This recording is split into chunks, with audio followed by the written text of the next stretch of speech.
Hello everyone, welcome back to my another blog. আশা করছি তোমরা সকলেই ভালো আছো, আমিও ভালো আছি। আজ শনিবার, সকাল এখন 11টা বাজে। হাজব্যান্ড সকালবেলায় বলল, মেয়েরা তো বাড়িতে নেই, তাহলে চলো আমরা দুজনে মিলে ঘুরে আসি। আমি ভাবলাম এই সুযোগ তো ছাড়া যায় না, তাই তাড়াতাড়ি তৈরি হয়ে হাজব্যান্ডের সাথে বেরিয়ে পড়লাম। সারাদিন একা একা বাড়িতে থেকে আমিই বা কী করবো বলো, জন্যই আমরা দুজনে মিলে গল্প করতে করতে গান শুনতে শুনতে বেরিয়ে গেলাম। ওয়েদারটা এত ভালো ছিল কি বলবো।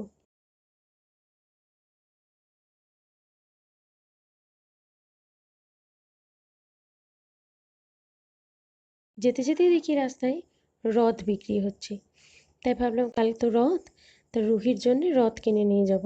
দুজনে মিলেই রথ টানবে, বেশ ভালোও লাগবে। এবার চলো তোমাদেরকে সাথে নিয়ে আজকের দিনটা খুব ভালোভাবে এনজয় করি।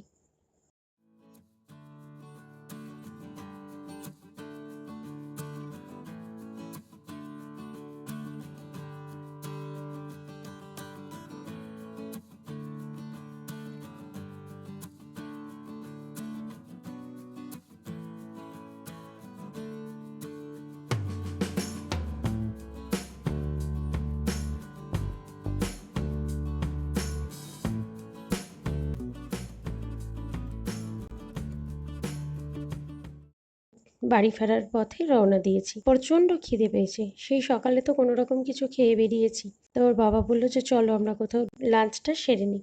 তাই জন্য একটা রেস্টুরেন্টে ঢুকে পড়লাম। এটা এয়ারপোর্টটা জাস্ট ক্রস করেই। এটা অনেক দিন আগে আসতাম, এখন আর সেভাবে আসা হয় না, সেই একই রকম আছে। তো মেনু কার্ডে অর্ডার দিতে যাব, তখনই মনে পড়লো আজ তো স্যাটারডে, ননভেজ কিছু খাওয়া যাবে না, তাই অগত্যা ভেজই অর্ডার দিতে হলো। কি আর করা যায় বলো।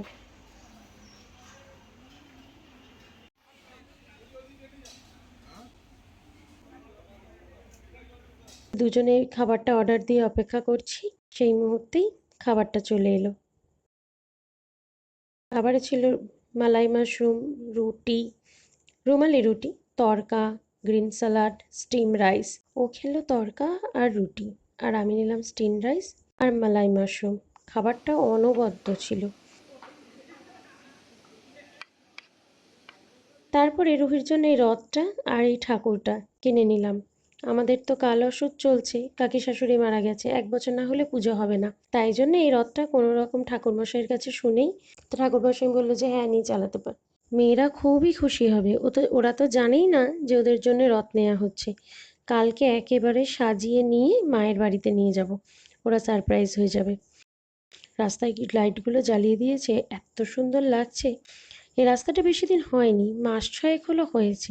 সামনেই আবার ওখানে টোল ট্যাক্স হবে, এখনও ওটা চালু হয়নি, আর খুব শীঘ্রই মনে হচ্ছে চালু হবে। এবারে বাড়িতে এসে মেকআপ রিমুভ করতে বসলাম। সেই সকালে মেকআপ করেছি তো, স্কিনটার 12টা বেজে যাবে যদি না এটাকে ঠিক করে তোলা হয়। মেকআপ রিমুভের জন্য আমি মাইসেলার ওয়াটারটাই ইউজ করি, এটা খুবই ভালো।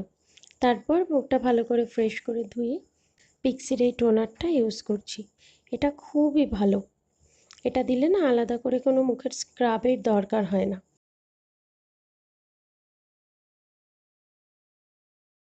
তারপরে ইউজ করছি ক্রসআরএক্সের একটা স্নেইল এসেন্স, এটাও খুব ভালো, স্কিনটাকে হাইড্রেট অ্যান্ড প্লাম্পি রাখে।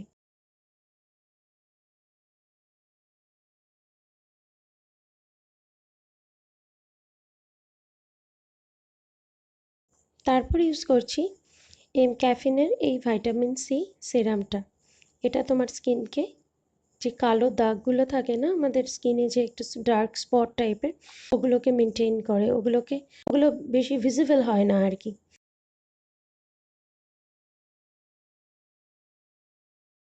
এটার পরে ইউজ করছি লিপ বাম।